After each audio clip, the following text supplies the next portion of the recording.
वमा ज़लमनाहुम वलाकिन ज़लमू अनफुसहुम। ऐ मोहम्मद पैगंबर, तुमसे पहले जितनी कौमों को, जितने गाँव को, जितने नबियों के अज्ञानी लोगों को हमने हलाक किया तो हमने जुल्म नहीं किया। वलाकिन ज़लमू अनफुसहुम, अजाब की दावत देकर, अज्ञान पर अड़ीबाजी करके, नबी रसूल पैगंबर को दुख तकलीफ़ देकर, ज्ञानी बंदों को उनके लिए ज्ञान के रास्ते में रोड़ा बनाकर वो खुद जुल्म किए अपने आप पर जुल्म किए। ज़लमू अनफुसहुम फमा अगनत अन्हुम आलिहतुहुम, और उनके झूठे खुदा उनको बचा भी नहीं पाए अजाब से। अल्लती यदऊन, जिनसे दुआएं करते थे, मिन दूनिल्लाह, एक अल्लाह के अलावा, मिन शई, कुछ भी नहीं बचा सके अजाब से। और अजाब के वक्त भी अपने खुदाओं को चिल्लाए पुकारे, कुछ काम नहीं आया।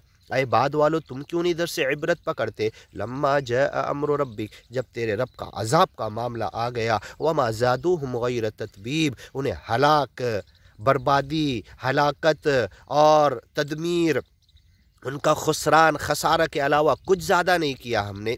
वकज़ालिका अख़्ज़ु रब्बिक, तेरे रब की पकड़ ऐसी ही होती है। इज़ा अख़ज़ल क़ुरा, जब किसी गांव को अज्ञान की पादाश में पकड़ता है, अज्ञान का साथ देने में, माया के पीछे भागने में, दुनिया को अपना मतमय नज़र बनाने में, दुनिया को अपना मकसद बनाने में, दुनिया जमा करने के पादाश में जब ज्ञान ईमान को छोड़कर उस कौम को मालिक पकड़ता है। वकज़ालिका, इसी तरह, अख़्ज़ु रब्बिका, तेरे रब का पकड़ना, इज़ा अख़ज़ल क़ुरा, जब ऐसे गाँव बस्तियों देहात को, छोटे या बड़े, तरक्की याफ्ता या छोटे देहात को जब पकड़ता है, वही ज़ालिमा, इसलिए पकड़ता है कि अज्ञान पे डट कर उन्होंने जुल्म किया। इन अख़्ज़हु अलीमुन शदीद, सच्चे मालिक का पकड़ना बड़ा बड़ा दुख वाला, दर्द वाला होता है, बहुत सख्त बहुत सख्त होता है। ऐ अल्लाह, उस पकड़ से तू हमें बचा ले, और ऐसा बचा कि हम ज्ञान ईमान के रास्ते पर काम करते रहें, मुक्ति के रास्ते, सरल मार्ग की तरफ पूरी दुनिया को बुलाते रहें इस 2020 में। वरना तू भी तेरा तब्दीली कौम का अजाब ला सकता, हमारी ये ज़िम्मेदारी हमसे छीन सकता, और दूसरों को ज्ञान ईमान की ज़िम्मेदारी देकर उन्हें तू हमारे ऊपर मुसल्लत कर सकता। अल्लाह, इस अजाब से तू हमें बचा ले। इन अख़्ज़हु तेरे रब की पकड़, तेरे रब का अजाब अलीम, बड़ा दर्द वाला है, शदीद, बड़ी शिद्दत वाला है, बच नहीं सकते। हल मिन महीस, दुनिया में आता तो भी बोलते कुछ बचने का रास्ता है, आखिरत में पकड़ता हल इला मरद्दिन, हल इला मरद्दिन मिन सबील, कि इससे बचने के कोई रास्ता है। फ़हल इला खुरूज मिन सबील, इससे निकलने का कोई रास्ता है। हल मिन महीस, दुनियावी भी मालिक के अजाब से हौलनाकी देख के यही चिल्लाते, जहन्नम में भी यही चिल्लाएंगे। इन अख़्ज़हु, उसकी पकड़, उसका अजाब, उसकी सज़ा, फ़कैफ़ कान अज़ाबी व नुज़ुर, उसकी धमकी, उसका अजाब बड़ा अलीम होता है, शदीद होता है। उसकी पकड़, उसका कोड़ा, उसका अख़्ज़ अज़ीज़ मुक़तदिर,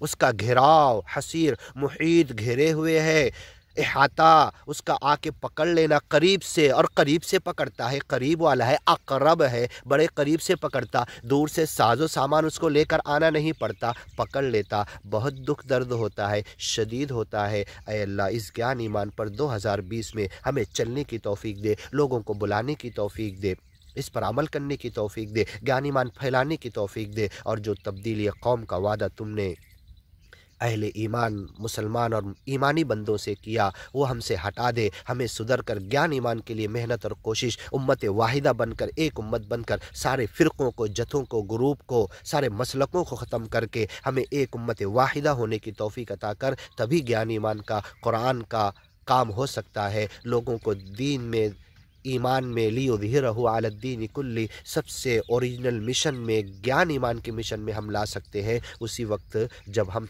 तमाम ज्ञानी ईमानी बंदे, क्रिश्चन में से, निरंकारियों में से, लिंगायत में से, स्वाध्याय परिवार में से, ब्रह्म कुमारी में से, मुसलमानों में से, ईमानी ज्ञानी बंदों में से, अब क़यामत के करीब ये सब जब तौहीद के नाम पे मिलकर एक उम्मत वाहिदा बनकर, और मुसलमानों के जो फ़िरक़े आना चाहें, अपने जथे, अपने मसलक, अपने बाप दादा के नाम को छोड़कर اپنے انسانوں کے اقوال و رجال، فتاوی، رائے، قیاس اور انسانوں کی باتوں کو چھوڑ کر گیان ایمان کی باتوں کو پکڑ کے جو ایک امت واحدہ بن کر اس 2020 میں قیامت تک کے اب گیان ایمان کا کام کرنا چاہتے، مالک تو انہی کو تبدیلی قوم کے عذاب سے بچائے گا، انہی کے اوپر یہ ذمہ داری دے گا، انہی کی مدد کرے گا اور انہی کے گیان ایمان کا راستہ اس دنیا میں پھیلتا ہی چلا جائے گا۔ ان فی ذلک لآیہ لمن خاف عذاب الآخرہ ذلک یوم مجموع له الناس وذلک یوم مشہود۔ انشاءاللہ آگے سنتے ہیں۔